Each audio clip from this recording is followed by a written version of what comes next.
اب دیکھیں یہاں امیر خسرو علیہ رحمت رک گئے، کہا نہیں، جنت سے کچھ نہ کام نہ دوزخ سے کچھ غرض، ہم جائیں گے ادھر کو جدھر یار لے چلے۔ وہ ہے نا کہ محراب رخ یار کو کیا واسطہ سر سے، اس بزم میں سجدے کیے جاتے ہیں نظر سے، ہے پیر پرستی کا مزہ شوق جگر سے، مرشد کو کوئی دیکھے تو خسرو کی نظر سے۔ حضرت امیر خسرو رحمۃ اللہ تعالی علیہ جب بیعت ہو گئے، سارے معاملات ہوئے، تو حضرت ابو علی قلندر اور حضرت نظام سنگھ کا زمانہ ایک ہے۔ ابو علی قلندر رحمۃ اللہ تعالی علیہ آپ نے دعوت بھیجی کہ ہر جمعرات میرے آستان پر ایک نشست ہوتی ہے ذکر کی، تو ذرا آپ تشریف لایا کریں۔ تو نظام سنگھ نے فرمایا، یہ واقعہ طویل ہے، میں مختصر عرض کرتا ہوں۔ نظام سنگھ نے فرمایا بھی خسرو تم چلے جایا کرو۔ امیر خسرو علیہ رحمت حاضری دیتے رہے۔ جب یہ ذرا دل سے سنیے گا، ایک دو جمعرات گزرے تو ایک بار آپ حضرت ابو علی قلندر نے روک لیا حضرت امیر خسرو کو، تو کہنے لگے خسرو کس کے مرید ہو؟ کہا جی نظام سنگھ کے۔ فرمایا تیرے پیر کو ہم نے کبھی حضور کی کچہری میں نہیں دیکھا، امتحان تھا نا، وہ چیک پوسٹ لگی، چیک ہوتے ہیں، وہ ہے نا محراب۔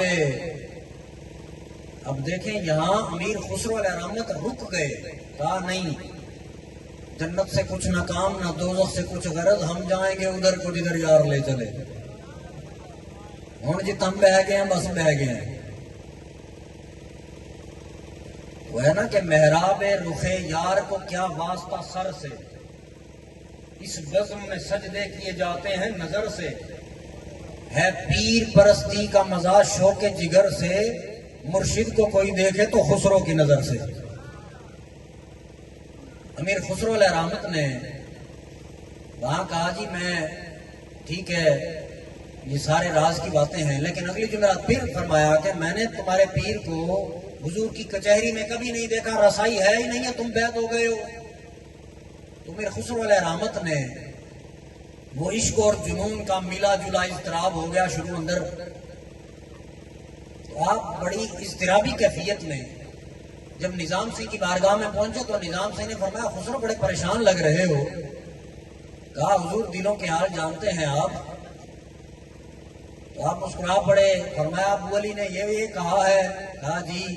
فرمایا تو انہوں کہے بھی تہاڈی تے رسائی ہے نا، تسی مینوں حضور دی کچہری تک پہنچا دیو، اپنے شیخ نوں میں خود ہی لب لاں گا۔ اب جب آپ گئے حضرت امیر خسرو علیہ رحمت اور انہوں نے دل پر ہاتھ رکھا ابو علی قلندر نے، تو حالت غیر ہو گئی۔ امیر خسرو دیکھتے ہیں کہ تاریخ میں یہ بات موجود ہے، تو آپ نے دیکھا کہ کچہری ہے، کریم آقا علیہ السلام جلوہ گر ہے، تو دیکھتے دیکھتے جب آپ پہنچے تو حضور علیہ السلام نے فرمایا امیر خسرو کیا دیکھتے ہو؟ کہا یا رسول اللہ صلی اللہ علیہ وسلم میں اپنے شیخ کریم کو ڈھونڈ رہا ہوں۔ فرمایا ادھر نہیں، اوپر والی کچہری میں جاؤ۔ امیر خسرو اوپر والی کچہری میں پہنچے تو میرے آقا ادھر بھی موجود ہیں، جلوہ گر ہے۔ ایسے کرتے کرتے 7 درجے تک پہنچے تو وہاں بھی نظام الدین محبوب الہی نہیں ملے، تو آپ رونے لگے، گریہ فرمانے لگے، تو حضرت کریم آقا علیہ السلام نے ارشاد فرمایا کہ وہ اپنے دامن کرم میں 2 ہستیوں کو لیا ہوا تھا، تو فرمایا بھائی ذرا چہرہ اٹھاؤ، لوگ تمہیں ڈھونڈتے ہوئے کہاں تک آپ پہنچے ہیں۔ جب وہ دامن کرم ہٹایا تو ایک طرف محبوب سبحانی ہے، دوسری طرف محبوب الہی ہے۔ جب یہ دیکھا تو حضرت امیر خسرو دوڑے قدم بوسی کے لیے، تو حضرت ابو علی قلندر نے دل سے ہاتھ اٹھا لیا۔ جب ہاتھ اٹھایا تو حالت غیر ہو گئی امیر خسرو علیہ رحمت کی۔ 3 دن تک آپ نے کچھ کھایا پیا نہیں، کیفیت عجیب رہی۔ لوگوں نے پوچھا حضرت کیا ہوا ہے، کیا کیفیت ہے یہ؟ آپ بولے نہیں، آپ نے قلم اٹھایا اور اپنا شہرا فاق کلام لکھ دیا۔ کہا نمی دانم میں نہیں جانتا، چے منزل بود وہ منزل کیسی تھی، شب جائے کہ من بودم رات جس جگہ میں تھا، بس میں اتنا جانتا ہوں کہ باہر سو رق سے بسمل بود، ہر جگہ کٹ کٹ کر گرنے والوں کا رقص ہو رہا تھا. شب جائے کہ من بدم، رات جس جگہ میں تھا. ہاں میں نے وہاں ایک اور چیز بھی دیکھی کہ خدا خود میر مجلس بود اندر لا مقام خسرو.